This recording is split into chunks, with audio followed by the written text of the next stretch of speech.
สบายดีเนาะข้าพเจ้าห้อยเอกทองสวรรค์ดวงจำปาเนาะครูฝึกกีฬาสนุกเกอร์เนาะของกระทรวงป้องกันประเทศเนาะว่ารายการนี้เฮาส่งนักกีฬาเขา4สหายเนาะครูฝึก1ผู้จัดการทีม1เนาะเพราะว่ามันมีหารายการ มีรายการที่1เป็นรายการ15แดงคู6แดงคูและ1แดงเดียวเนาะ6แดงเดียว15แดงเดียวเนาะเป้าหมายเฮาทะเบียนเนาะมี1เหรียญคำ2เหรียญเงินเนาะถือว่าเฮาเฮ็ดเกินขาดหมายเพราะว่าเฮาได้2เหรียญคำ1เหรียญเงินกับ1เหรียญทองแดงเนาะนักกีฬาเฮาส่ง4คนได้เหรียญมาทุกคนเลยครั้งนี้เป็นครั้งทำอิฐของ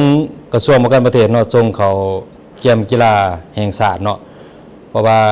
ครั้งต่อไปเกม2018อยู่จำปาสักเฮาก็สิพยายามสืบต่อให้มันได้ตื่มอีกเนาะก่อนอื่นก็ขอขอบใจทั้งกระทรวงป้องกันประเทศเนาะที่ให้อำนวยความสะดวกเพราะว่าได้ส่งรายการสนุกเกอร์เขาเป็นครั้งทำอิฐเนาะที่ซ้อมมาก็แม่น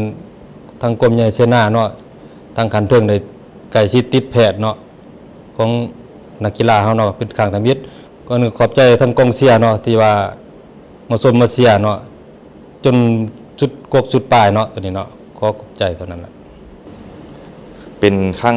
ทำอิฐที่ว่าได้ลิ้นให้กระทรวงป้องกันประเทศ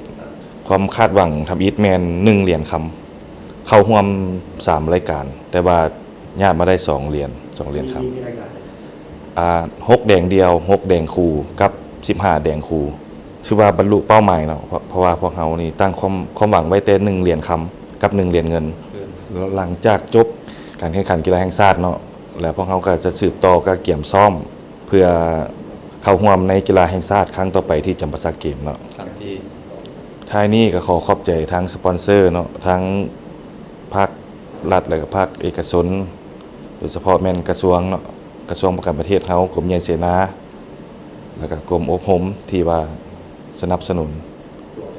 ในการชี้นำและอำนวยความสะดวกให้แก่นักกีฬาเข้าร่วมแข่งขันในกีฬาแห่งชาติครั้งนี้สามารถญาติได้บรรลุเป้าหมายที่ว่าได้วางไว้